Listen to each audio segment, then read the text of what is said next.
What's going on, y'all? So today's guest is a professional bull rider, and man, I learned a lot about bull riding. So it was an awesome conversation that he had. He was actually on his way to Arlington, Oregon for a rodeo. So he's going to be riding this weekend. So we wish him good luck. And if you want to follow him and just wish him well, you can go to Rodeo, RODEO underscore Gooch, GOOCH. So here he is, Kagen Gooch. It's my foundation.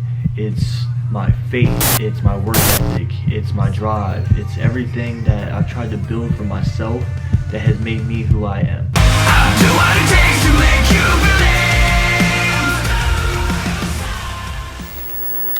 It's like I just get to pick and choose what I want to hear about and talk to people about. What made you want to hear about bull riding?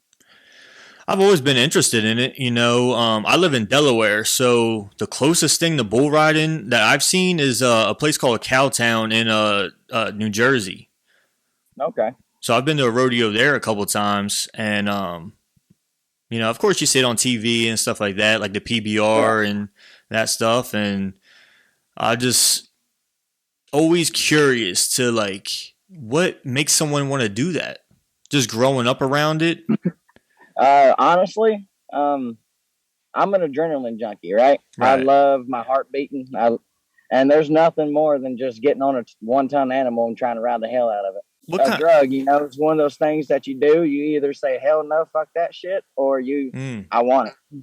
Exactly, man. Because you can't go in half-ass, because then if your mind's not right, you can get really hurt.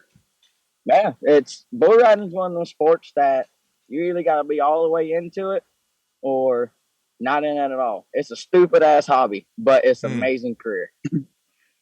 Yeah, because 100%. If you go in there half-ass, that bull's not going in there half-ass. And bull riding's, in my opinion, the toughest sport on dirt. The moment you hit the ground, them bulls don't like you, and they want to hook you, they want to throw you, they can flip cars over. Just imagine what they can do to you. Hey, yo, let's take a break for a second. I'm here to talk about the No Cow bars at stnutrition.com. My business, Strong Tower Nutrition, is selling no cow protein bars, and they're called no cow because they have no whey in them. So they're vegan protein bars, which I know perfect to talk about this on a podcast with a bull rider, you know what I mean? But they're delicious. I eat them after my workout, before my workout. If I need a quick something on the go, if I don't want a protein shake, I just grab a no cow bar. They come in delicious flavors like blueberry cobbler and mint cacao chip. And again, they're great. They're plant protein, 22 grams of protein, 1 gram of sugar, dairy free, no cow, no bull, no way. stnutrition.com. Check them out. So kind of explain to people that don't understand, why is the bull so mad? What do they do that makes them want to get you off of them? So it's not really, the bull's not really that mad. Yeah, you get ones that, that have attitude. I mean, it's a wild animal, and they're bred to buck, right? They don't get mistreated or anything like that. They don't get, a rope tied around their nuts. It's all they have is my bull rope tied right behind their front legs. And they have a flank rope, which all it is pressure around their hips to make them think they can kick it off. That's why you see the ropes on the end. It's not tied around nothing. It's just literally loosely knotted right around it. That way the bull thinks he can kick it off. That's what makes them kick so high and everything. And then you get up to the high levels, like I'm in the PRCA, the Professional Rodeo Cowboys Association. Mm-hmm. And that's pro rodeo, the longest running rodeo series in history so far.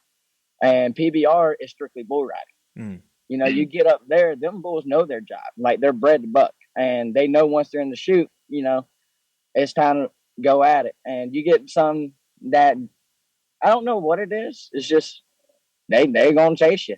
You get bulls that they don't really care. And then you get bulls that, when they get done, they'll just stop and walk back into the chute, or you'll get bulls that want to kill you. Man. I mean, every person's different. Same thing with a wild animal. Yeah. And that's news to me too, because I always thought you tied it around the testicles, and that's what made them. Did they used to Right. do that or something? That's also what's like people spreading that rumor and stuff like that. Yeah. That's what's going to get rodeo shut down. Right. You know, because no one really actually that cares about rodeo. Everyone can tell you what a rodeo does, but all the ones that just see it and are like them. I can't remember any associations or anything like that, but them people that are against animal abuse and stuff like that. Yeah. They think rodeos animal abuse when it's really not. Like those bulls get treated like kings, and those horses get treated like kings. Mm-hmm. They get treated better than we do, and all they do is get bucked rate seconds. And that was going to be one of my other questions to you was, like, do you ever have those kind of people come at the rodeos and try and like get it shut down because of that? Yeah, because we have people trying to come shut down even practice pens, man. And all it is a bunch of cowboys behind a chute trying to get on a bull. And that bull's going to do way more damage to us than we would ever do to it. Right. So they should really be trying to save you guys. I mean, in all honesty. Yeah, man. I mean, that's crazy. I mean, I think it's just ignorance. I think it's just that they don't know enough about it. So exactly. So they think like, oh, these people are riding these animals, you know what I mean? And they're hurting them. And like you said, like they're treated like kings. Right. Like these bulls, I'm sponsored by, my accent, I can't pronounce the word right. But, it's like electric therapy for horses and stuff. Okay. And bulls and canines. And they get all of that. Like they get massaged, at least the really high plus bulls, like the really good paying stock contractors that go to the PRCA and the ICA and the PBR and stuff like that. They put in millions of dollars into these bulls, like not just for buying them and breeding them, but just taking care of them. Man. Like most of these bulls get checked by vets, monthly. They get physical therapists to come in all the time to do the electrotherapy through them and everything like that. So what's been the worst damage you've taken so far? The worst damage I would say is my wrist. I got anchors and screws in there still. They had to remove bone from my wrist and my knee to completely remake another bone in my wrist. And I can't, you can bend it back. I can't. That's as far as I go. And that's as far as I go forward. And it's just, I pretty much just got a fist on a stick. So since that happened, do you have to switch your lead hand, the one that you hold under? No, you still use that one? I've always ridden with my left hand. Your left, okay. This one actually got broken when the bull bucked inside the chute, and he kind of threw me towards the chute, and my head was going towards the corner, and I kind of picked my hand up and put it in front of it so I could smash my hand rather than my head, and it snapped my wrist in half. Dang. But there's many of other injuries from that one. Like I broke this hand a total of probably 4 times, just in different areas. This one probably about 3 times. Got cracks in my hips. My hips are permanently dislocated. I can't. They don't lock back in place. I've chipped off the bones where they don't lock in. I mean, I'm not a doctor. I don't really understand how to explain it. Right. And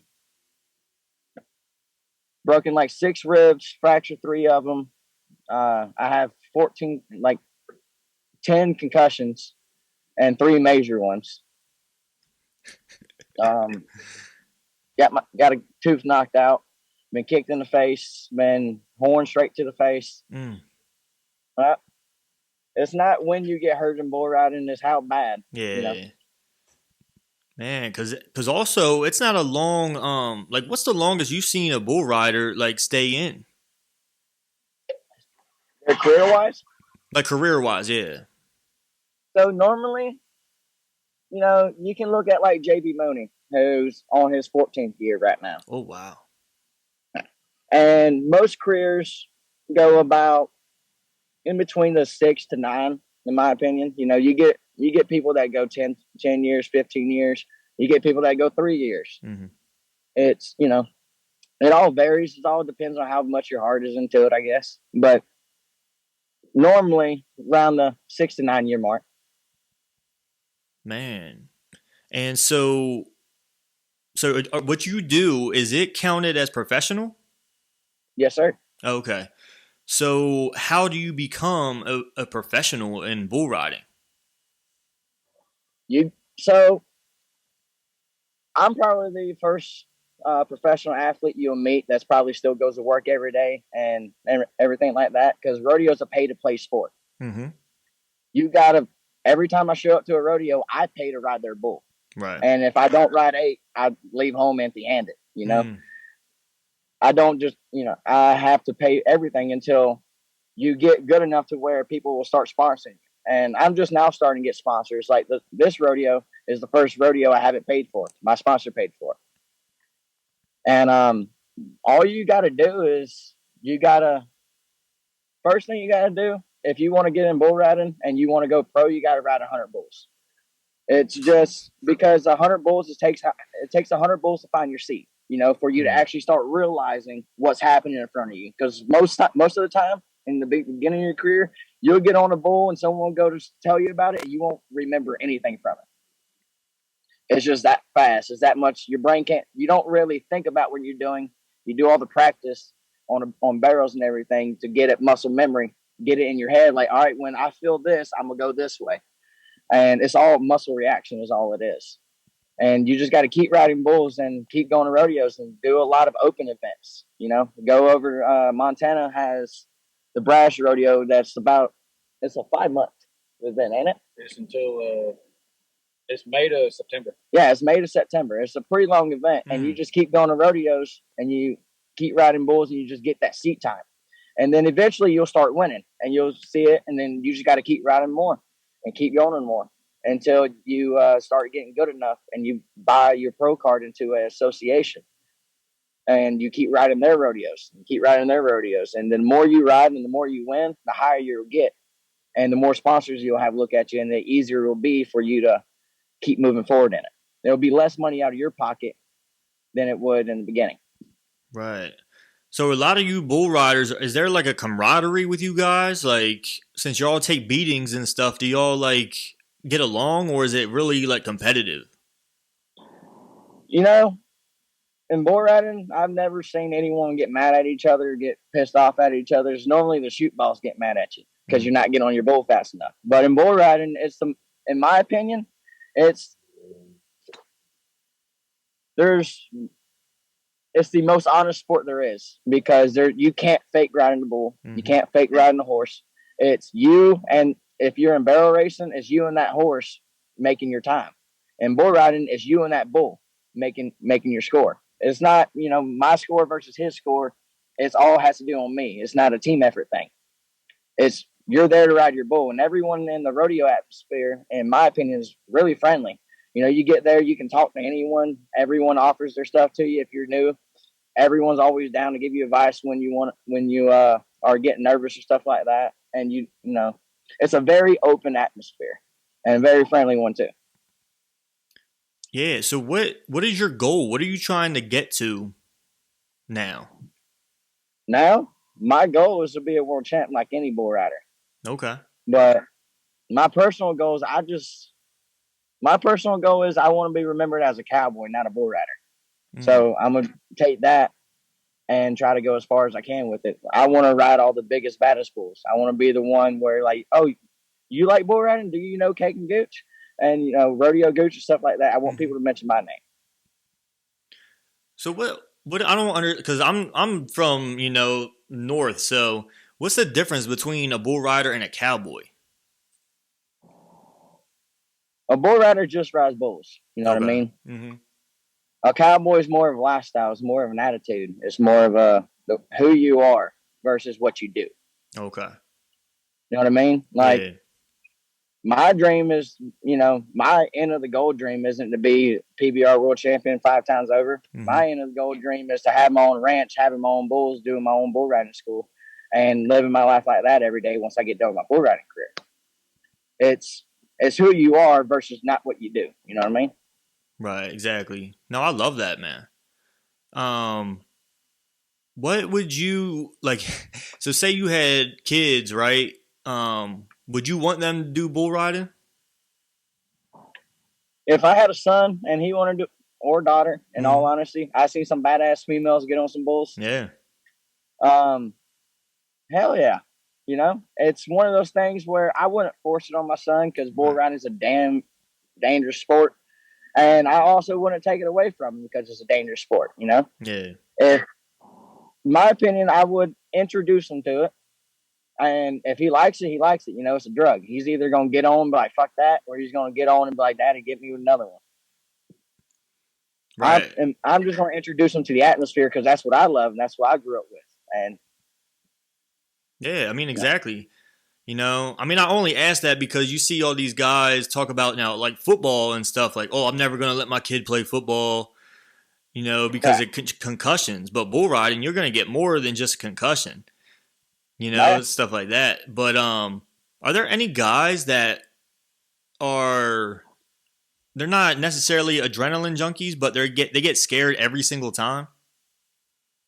Yes. One of my good friends, actually, you know, he's a cowboy and he wants to get on bulls. It's just he's not an adrenaline junkie like I am. And, you know, you get those people that will get shaky and they just seen someone get messed up and it'll just get in their head. It's very easy to get in your head in bull riding. You know, if you already lost, you're going to lose because the way bulls work, I can't remember the way the full names, but you know how we have 4 levels of communication, the alpha, omega, delta, and some other one. Yeah. But the way bulls work, they speak telepathically. You know, they're on the alpha omega, and that bull can feel a fly land on his back. He can also feel everything you're feeling. He can read your emotions. That's how they communicate through each other, through the alpha and omega. They telepathically put images in their head. You know, it's just a way to explain it.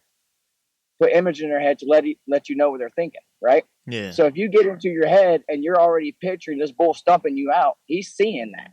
He already knows what you're thinking. And if you're losing, he's already going to win.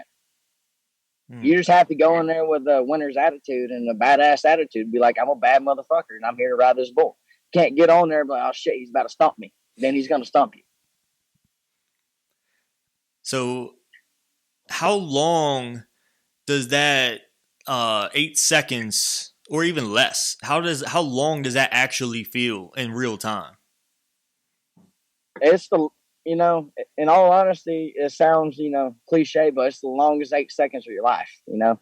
That's what my guess would be, yeah. You're just trying to react and not trying to think. And you're listening for that buzz and you're like, gosh damn, how many more turns is he going to get before I hear it? And it's just, it drags out. The best thing you can do is just, what I do is I sometimes ride the bull for 14 seconds. You know, I just ride the motherfucker till I start coming off. Right. Now, my motto is I'd rather stay on and get hung up than get thrown off too early. Man, what exactly is going through your head? Like, break down like certain thoughts that you have. Like when you're sitting in the chute about to go out, you know what I mean? Like, what are you thinking of? Are you thinking of like, are you angry? Are you like, I'm going to tear this thing up? Or are you at peace, like in some meditative state or something? I guess you could say I'm at peace because the happiest you'll ever see me is when I'm standing behind a chute waiting on my bull. That's the happiest you'll ever see me. You can see it on my face. You can see it in my eyes. And the moment I get over, you know, the moment I see my bull and he's all right, Cowboys, you're up. I have like a little, if you listen to Lane Frost, and one of the greatest bull riders in the world and everything like that, he teaches you to, you know, to be calm. And, you know, some people have different ways to attack it. In my opinion, I'd rather be calm. And right when I open up that chute, I get aggressive. I'm at peace. I'm happy. I'm in love with what I'm doing. And I'm enjoying it as I'm heating up my rope and tying my hand in. You know, I'm talking to my bull. I talk to my bull all the time. You know, some people think I'm stupid or crazy, but I'll talk to my animal right before I get on. I'm like, man, you're going to make a badass ride, Bubba. And the next thing you know, I'm out there riding them for 8 seconds. But it's like the moment I get over there, I take a deep breath and I tell myself I put on those blindfolds. Nothing matters besides me and this bull. And then I tell myself to live in a moment. I'm here. This is what I love to do. I might as well make this the badass moment to tell people about. And then I wrap my hand around. I do my little suicide rap. Get in. And I take that deep breath again. I'm like, all right, I'm about to ride this motherfucker. And I scoot up on my rope and I nod. Man, that sounds good. You make it sound like it's something easy. It's bull rider is 90% mental, 10% physical. Like, all the moves you're making, everything you're doing, all of that is muscle reaction. And that's where all the drilling at home comes from. Getting on the bucking barrel, getting your hips down, practicing rotation of your hips and setting them, and getting on the standing barrel and practicing your moves and getting in your head.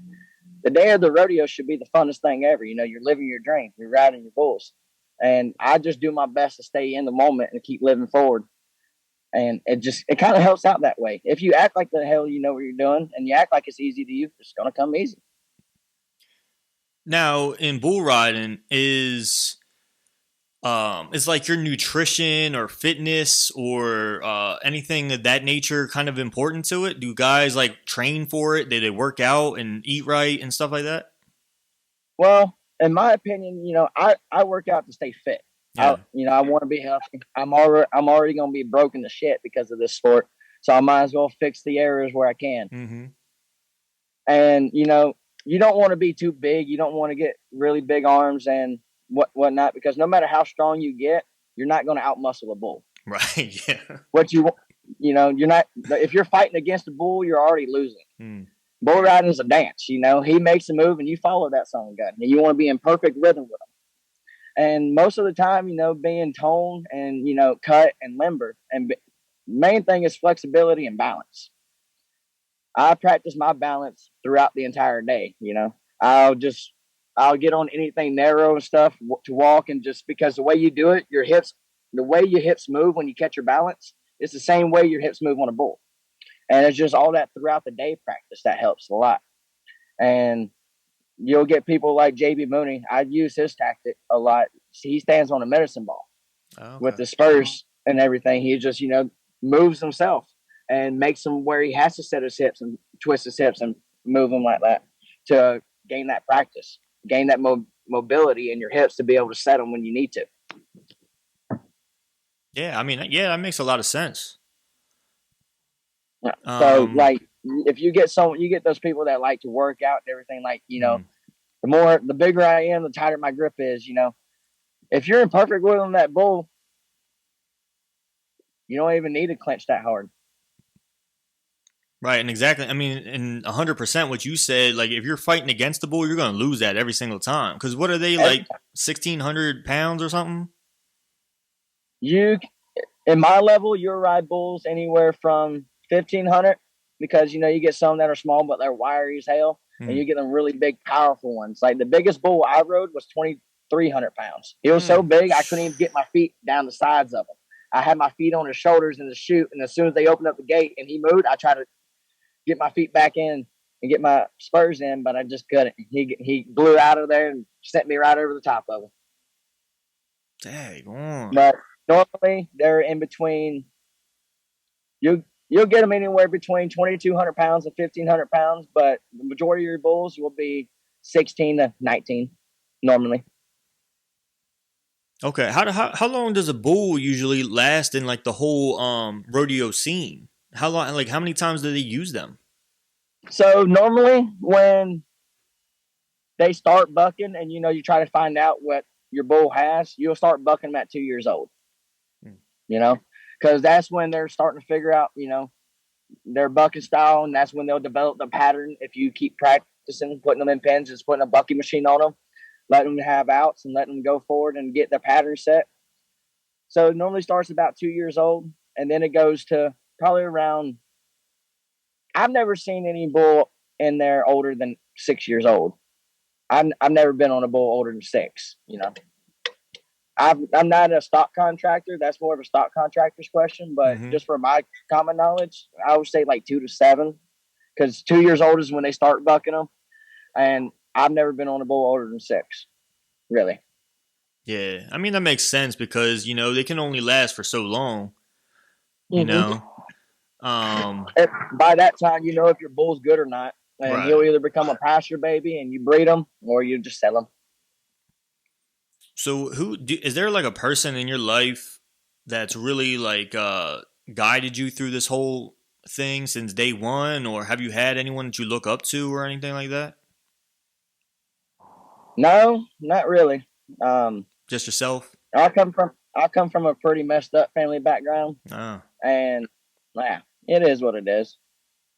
And bull riding actually is what I think saved my life and got me forward, and it made me to where not have the same mistakes that my past family have. Like I got multiple brothers in prison, and I don't know my dad my mom's was in out of prison my whole life, mm. and I feel like rodeo really saved me from that path that my family took. And no, if I was to say anyone that's really had motivated me and taught me stuff and helped me out in my bull riding career, I would probably have to say Jim Bob Custer. He when I first joined the military, moved up here up in Washington, and I found this open bull riding event and everything. And as soon as I went out there, he offered me to come out to practice pens and stuff like that, and he's been coaching me a lot. And his brother's actually a world champion bull rider, Cody Custer. Mm. Yeah, Jim Bob's been to the NFR multiple times for bareback and bull riding, and yeah, I have to say him. If I was to say anyone, and like just motivation wise, I have to say my riding partners. They Yeah, love it just as much as you do. They just want y'all help each other follow the dream. yeah, definitely. So going back, what what took you into the military? What made you join the military? Was it like you always thought something you always thought about? It's something I always thought about. Um, I've always wanted to at least serve my country once. I Mm. military's a lifestyle. Right. And I figured if I like it, I'll stay in. If I don't, I'll go figure something else. But I at least got to do it once. But what made me take the jump so early at 17 is me and my sister took care of my little brother and sister growing up. And, work got real slow. I was building houses and whatnot. And work got extremely slow in the winter. And I was too young to go on shutdowns, which is, you go away for a couple months, work at a power plant. And it's normally welding or stuff like that. But I was too young to go. You had to have been 18. I was 17. And I needed to help with the income for my little brother and sister and to help support my family. So I went ahead and joined the military and just sent money home every time I got paid. Oh man, so it was just like family motivated, because you knew you had to step up. Yeah, That's awesome, man. appreciate it. And then so you just recently, what month in 2020 did you get out? I got out in March 2020. In March. Okay. Okay, so right at the beginning of COVID and everything. Yeah. My first year in the PRCA was actually last year. And I was hoping to be able to move forward big and be able to fill in my permit in the card and everything. But it's just COVID happened and everything got shut down. There was no rodeos, and if they were pretty much open rodeos. And if it was a PRCA rodeo, it was already 1,000 miles away, and I just didn't have the money to drive 1,000 miles to chance it. Yeah, what are they doing in different states for like the rodeo situation with like wearing the mask and all that kind of stuff?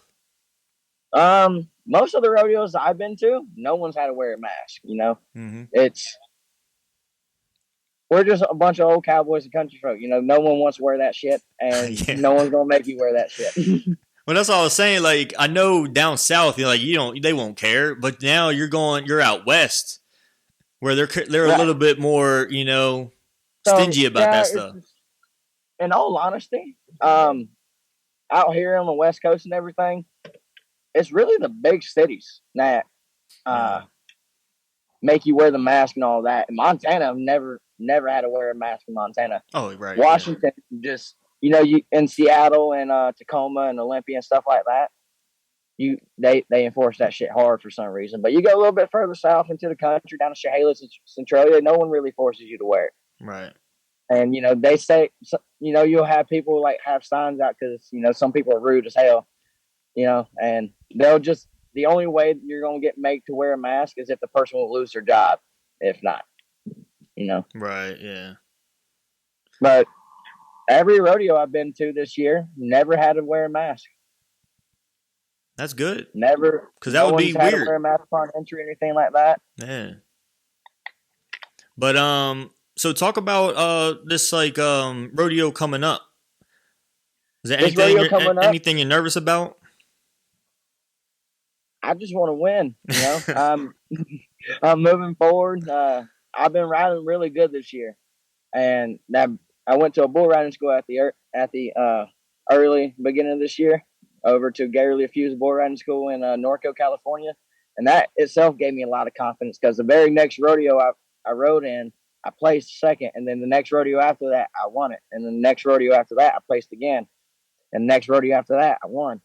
And I'm just trying to keep on the streak and keep riding as many rodeos as I can. I'm not trying to really get in my head and, saying there's going to be a bunch of bull riders there, are they going to be better than me? I'm just going to walk in there with the attitude like I'm on fire, and I'm going to ride the fuck out of my bull.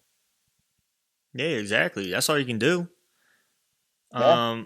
So what do you have to do so you don't have to do that concrete job anymore, so you can just ride bulls full time? So I got to start winning a lot of PRCA rodeos. That's the only way I'm going to gain sponsors to look at me. That's the only way I'm going to get those big sums and be able to be like, all right, I just won 3 rodeos in a row, and now I got $45,000 in my bank. Mm-hmm. And I just need to make those really big wins, not these small wins, which I'm really proud of these small wins. It's a big step going forward and everything, and it's good confidence boosters. You got to step up and start riding big bulls, big rodeos. Yeah, I think that's all you can do, is those little wins can lead to those big ones. Exactly. You know what I mean? And the more big ones you win, the more sponsors will look at you. Yeah. And the more you don't have to pay for rodeo. Right, exactly. I mean, it's like I'm the strength and conditioning coach for a mixed martial arts fighter. And it's the same Right. It's the same thing in fighting. You know what I mean? Like, she has a full-time job, but then she's also training for all these different situations and stuff like that. It's the same exact thing, which is funny. It's just like people are doing this when they're doing sports that are putting their bodies on the line. But yet in other sports where it's not so hurtful to your body, they're making millions of dollars. I don't know, man. Rodeo's not a contract. If I break my leg and don't ride bulls, I'm not making money. I have to either suck it up and be a cowboy and be like, all right, I'm gonna ride bulls with a broken leg.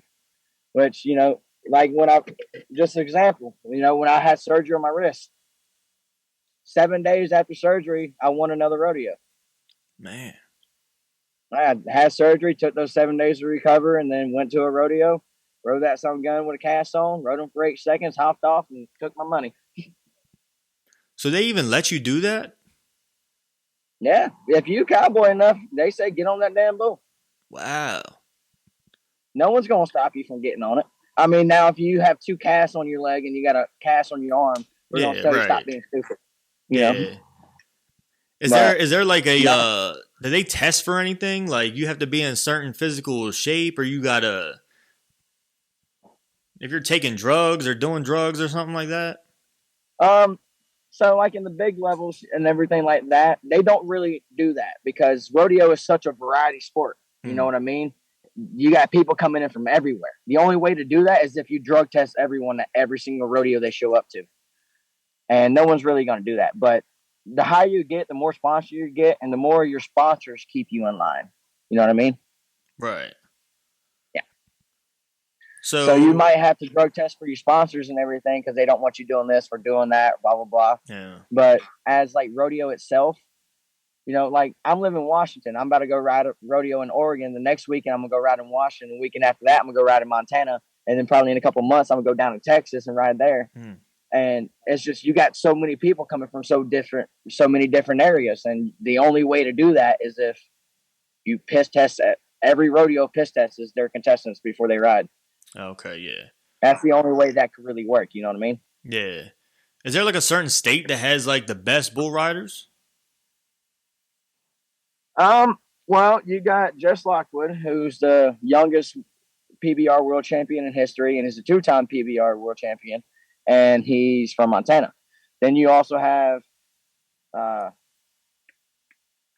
JB Mooney, who's a two-time PBR world champion, and rode 15 of the rankest bulls ever in history, and he lives in South Carolina. And then you got people all the way, Jose Victor Leme, who's from Brazil. It's just, it's kind of like, singers. You get this singer from this area, then you have this singer from that area. It's just, there's no really pinpoint, like, Alabama has some of the best football players there is, Right. in college. And, Notre Dame has some of the best wrestlers there is. It's just, there's nowhere to pinpoint it because rodeo is just such a variety sport. It's everywhere. Yeah, I really like that too. I would think and I'm sure other people that don't know the sport probably think Texas has the most, bull riders because when you think of that kind of stuff, you think Texas, Right. You think of Texas and you think of like Oklahoma and yeah, pretty much. Most people just think Texas because I don't know, it's Texas. Yeah, because you think of bull riding and football when you think of Texas, you know what I mean? Yeah. You think of rodeo, you think of cowboys and football. Rodeo, right. Yeah, exactly. I don't know. When you think of Virginia and Mississippi, you just think of hillbillies. Yeah, I mean, like you said, that one dude from South Carolina. I would have never thought that. Yeah. JB Mooney is, he gets told that, it's been told that he's the best bull rider of all time. And he's from South Carolina. And Jess Lockwood's from Montana and stuff like that. Derek Kobaba, who's a really good bull rider, he's from Washington. And like me, hopefully I'm in that list later on in life, and I'm from Mississippi. There you go. So is JB Mooney, because you talk about him a lot, is he kind of like a cowboy? Like he's not just a bull rider. Like is he a cowboy?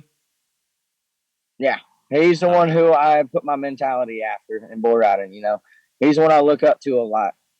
And, I watch his videos all the time. I try to study the way he rides and I try to mimic it. And, if you want to be the best, you got to ride like the best. And in my opinion, JB Mooney's the fucking best. Right. There you go. I got to go look him up. I got to check him out.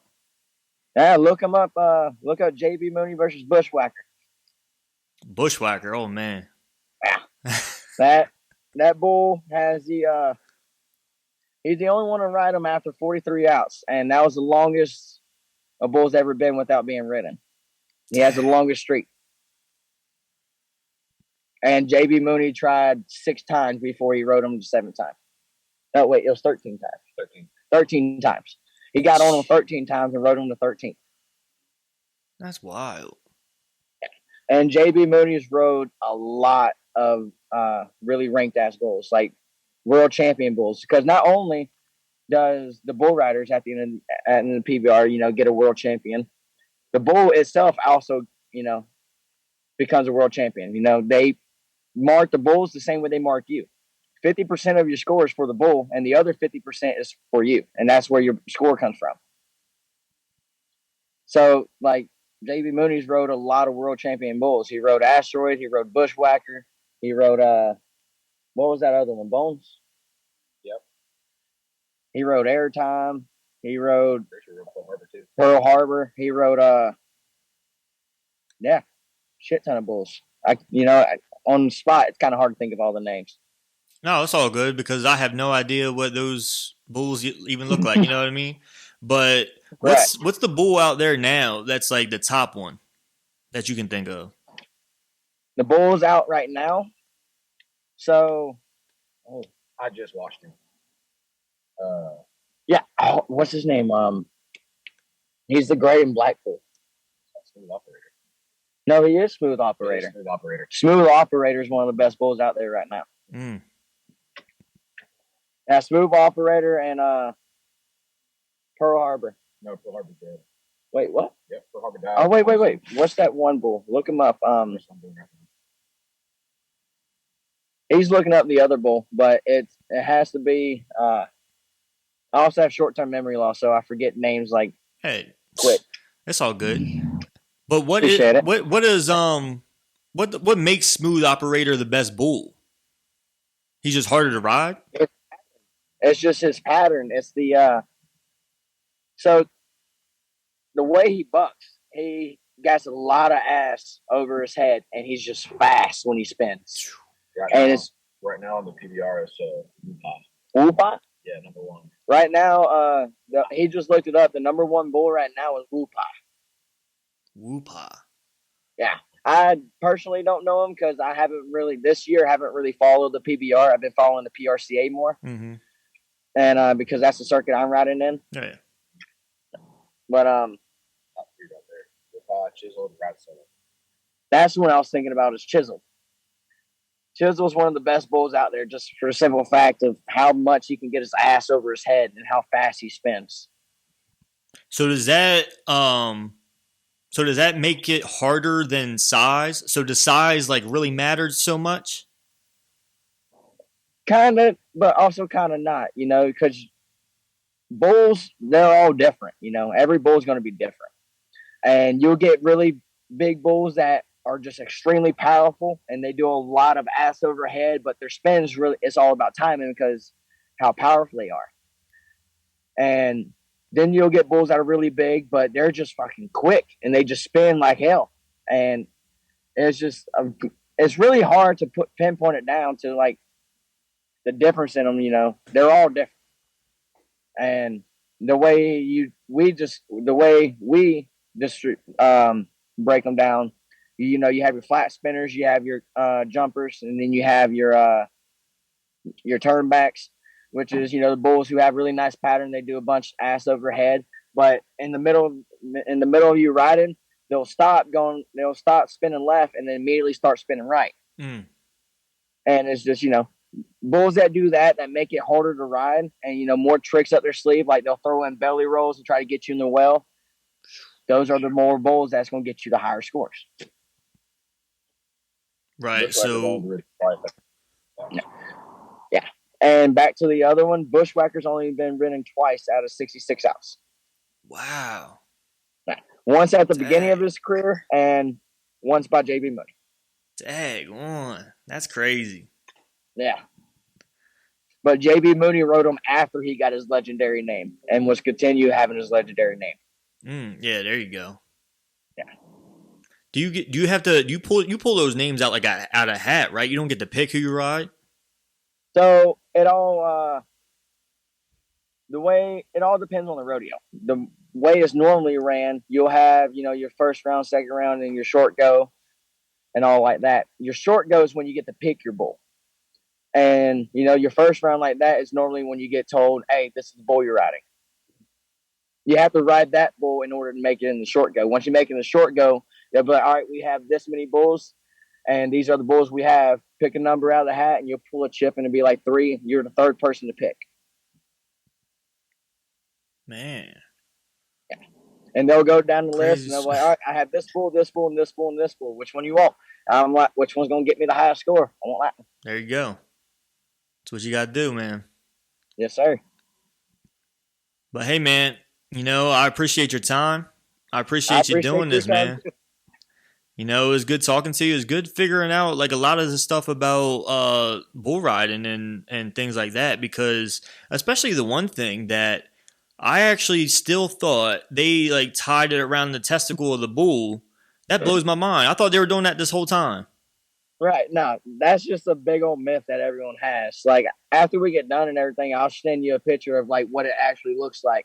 Yeah. It's just literally just a flank rope as thick as your finger. And all it is, on one end is tape around it and the other end is a ring. And you just slide it through the ring and you do a little loose knot. Man, that's wild. But so how many times do you go in one rodeo? Like how many times do you ride? It all depends on the rodeo. Like this weekend we're riding 2 days. We're riding tomorrow and Sunday. And depending on if they have a short go or not, we might ride 2 bulls or we might ride 1 bull. Okay, so you only ride once a night, like once a day? Yeah, and bigger rodeos, you'll ride 2 bulls, and then you'll have a short go if you make it. Then you'll ride 3 bulls a night, and it all depends on the rodeo. They're all different, Most bull riders that ride pro and everything tend to ride about, 4 rodeos a weekend. 4 rodeos a month, 1 rodeo weekend, and everything. You'll probably ride around 10 bulls to 15 bulls a month. Okay. Just for rodeo, not counting the practice bulls and everything you get on like that. Right. Hey, well, man, I wish you luck, dude. Like, I appreciate it, man. I appreciate your time, get my name out there as well. Yeah, man, I hope you do well, and, everyone's cheering you on, man. Like, everyone wants to see you win. And then, yeah, let me know how it goes, too. Yes, sir. I'll keep in touch with you. I'll let you know about the rodeos and whatnot. Yeah, man, because the podcast will be out next Thursday. Okay, hell yeah. Can't wait to watch it, brother. All right, man, I appreciate your time. All right, man. You too. All right, man, take it easy. All right. Bye-bye.